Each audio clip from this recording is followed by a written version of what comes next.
Hello दोस्तों, स्वागत है आपका डे 3 के साथ में। सेकंड सेमेस्टर की सीरीज भैया 5 बजे से आ रही है और आज ये तीसरी वीडियो है। पहली यूनिट हम लोग 2 वीडियो में खत्म कर चुके हैं। ऐसे ही अगली अपनी यूनिट है केमिस्ट्री ऑफ प्रोटीन्स भाई, ठीक है। लगभग 500-600 विकल्प आपको इस सीरीज में दे रहे हैं। इसके बाहर आपका पेपर नहीं आएगा भैया। सबसे पहला क्वेश्चन है एमिनो एसिड का जनरल फॉर्मूला। थोड़ा सा समझिए भैया, हम लोग पढ़ रहे हैं केमिस्ट्री ऑफ प्रोटीन।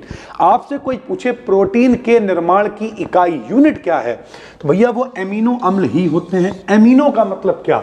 एमिनो का मतलब जहां कहीं भी NH2 होता है उसे एमीन कहते हैं, जहां कहीं भी COOH होता है उसे एसिड ग्रुप कहते हैं। तो यानी जहां NH2 और COOH दोनों होंगे उसे एमिनो एसिड कहेंगे। जब एक एमिनो एसिड और एक और एमिनो एसिड आपस में जुड़ेगा तो उनके बीच में पेप्टाइड बॉन्ड बनेगा। क्या बनेगा? मेरे साथ में बोलिए, पेप्टाइड बॉन्ड।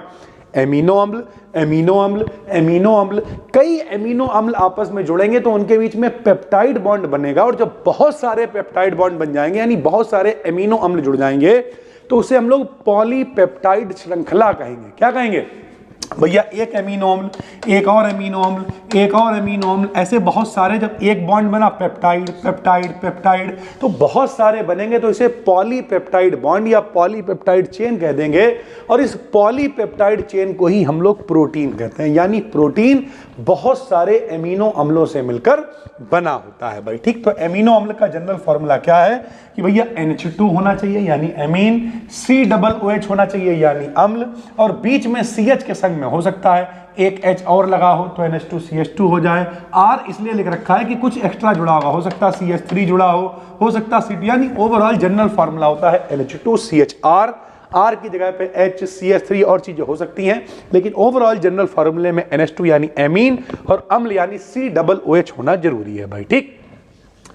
फिर ये ज्विटर आयन क्या है भैया? जो एमिनो अम्ल का ही पार्ट है। जरा समझिए, जैसे अगर हम लिख दें NH2 CH2 COOH, ये एक एमिनो अम्ल है क्योंकि इसमें एमीन है और अम्ल है।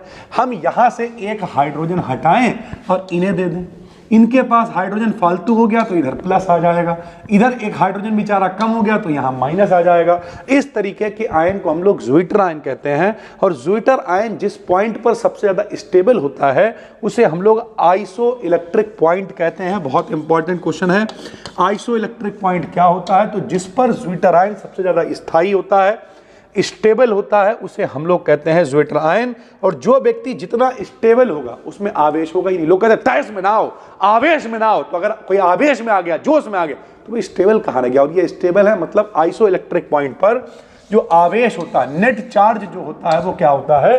0 होता है भाई, ठीक। फिर पूछता है बेसिक एमिनो एसिड, खूब पूछता है। तो लाइसिन एक बेसिक एमिनो एसिड है।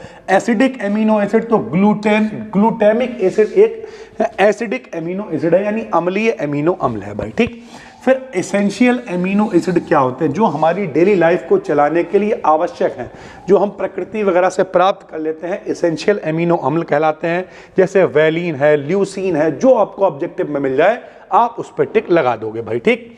प्रोटीन की प्राइमरी स्ट्रक्चर कैसे बनती है? तो अभी हमने आपको बताया, जब बहुत सारे एमिनो एसिड आपस में मिलते हैं, बहुत सारे एमिनो एसिड की सीक्वेंस मिलती चली जाती है, तब प्रोटीन की प्राइमरी संरचना बनती है भाई, ठीक। फिर अब ध्यान से समझिए मेरे भाई, होता क्या है? जब बहुत सारे एमिनो एसिड मिलेंगे तो प्रोटीन का 1 डिग्री स्ट्रक्चर बन जाएगा, प्राइमरी संरचना बन जाएगी। फिर ये प्राइमरी संरचना घूमेगी, तो जब घूमेगी तो ये अल्फा हेलिक्स बनाएगी, यानी 2 डिग्री संरचना बनाएगी। ओवरऑल बात करें तो इसकी 1 डिग्री, 2 डिग्री, 3 डिग्री, 4 डिग्री सारी संरचनाएं आपने 12th में पढ़ी होंगी। डिस्क्रिप्टिव में हम भी आपको पढ़ाएंगे भाई, ठीक। तो अल्फा हेलिक्स और बीटा हेलिक्स किस स्ट्रक्चर का पार्ट है? तो ये सेकेंडरी स्ट्रक्चर का पार्ट है। यानी जब जो पूरी संरचना बनती है एमिनो अम्लों के मिलने से, जब वो घूम जाती है तो फिर उसी को हम लोग कह देते हैं सेकेंडरी स्ट्रक्चर, जिसमें अल्फा हेलिक्स, घूमा हुआ शीट स्ट्रक्चर, ये सब बनता है भाई।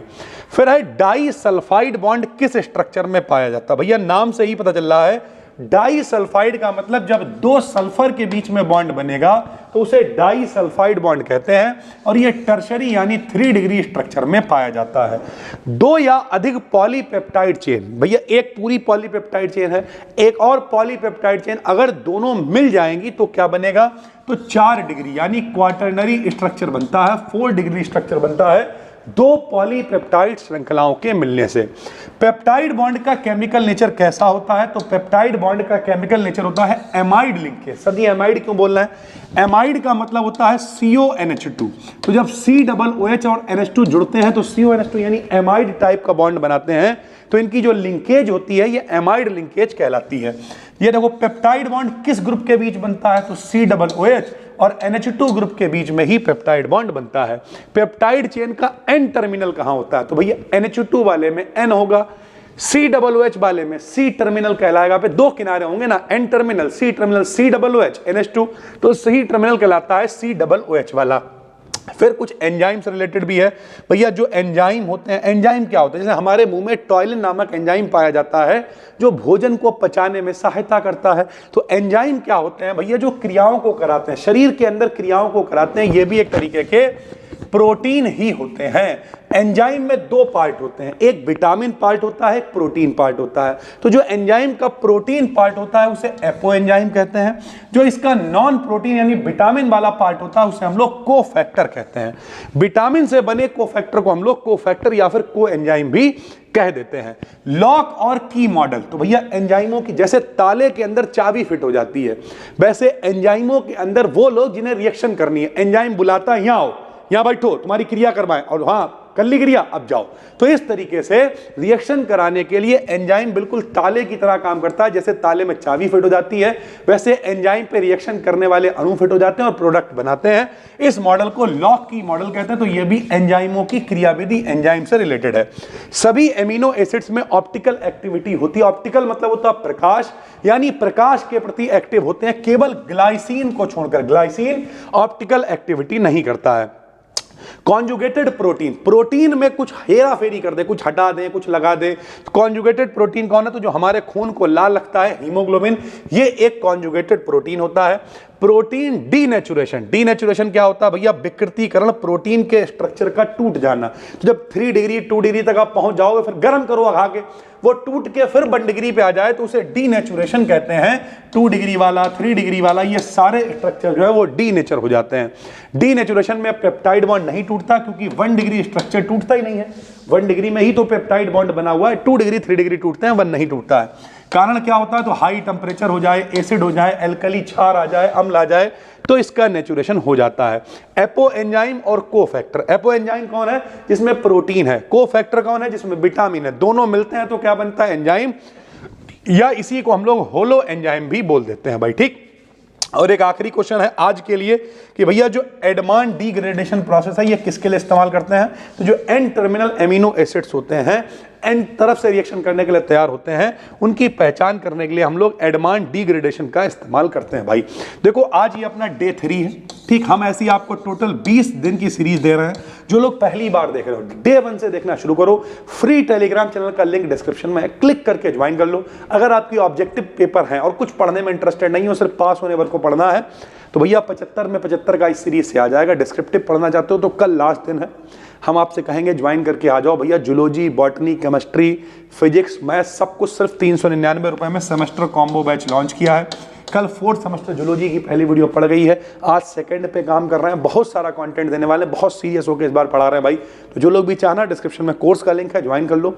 वरना भैया डेली 5 बजे ये सीरीज की वीडियो आएगी। डेली का मतलब जब भी आएगी, 1 दिन 2 दिन छोड़ के, तो 5 बजे ही आएगी। देखते रहिए। हम मिलते हैं आपसे एक और वीडियो में, तब तक के लिए धन्यवाद, थैंक यू। फ्री टेलीग्राम को जरूर ज्वाइन कर लेना क्योंकि ये PDF आपको वहां पर मिल जाएगी। चलिए सर, थैंक यू।